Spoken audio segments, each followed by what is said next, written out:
অস্ট্রেলিয়ার সিডনি প্রবাসী বাংলাদেশিদের সংগঠন অ্যালায়েন্স কমিউনিটি ক্লাব এসিসি টি-20 ক্রিকেট টুর্নামেন্টের রোমাঞ্চকর ফাইনালে অসাধারণ নৈপুণ্য প্রদর্শন করে চ্যাম্পিয়ন হওয়ার গৌরব অর্জন করেছে ব্রহ্মপুত্র।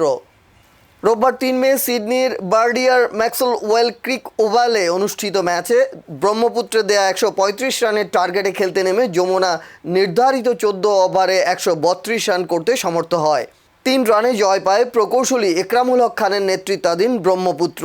এর মধ্য দিয়ে এসিসি টি-20 ক্রিকেট টুর্নামেন্টে চ্যাম্পিয়ন হলো ব্রহ্মপুত্র। প্রাণবন্ত পরিবেশ, প্রতিদ্বন্দ্বিতাপূর্ণ খেলা এবং দর্শকদের ব্যাপক উপস্থিতিতে ম্যাচটি হয়ে ওঠে উৎসবমুখর মিলন মেলা।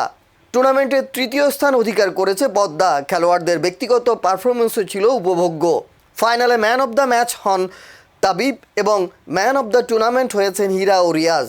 খেলা শেষে পুরস্কার বিতরণ অনুষ্ঠানে অতিথি হিসেবে উপস্থিত ছিলেন ক্যামডেন সিটি কর্পোরেশনের councillor Eliza Azad Rahman Tumpa, RCN কলেজের প্রধান নির্বাহী ও অস্ট্রেলিয়া বাংলাদেশ জার্নালিস্ট অ্যাসোসিয়েশনের সভাপতি মোহাম্মদ আব্দুল মতিন এবং সংগঠনটির সিনিয়র সহসভাপতি মোহাম্মদ আসলাম মোল্লা।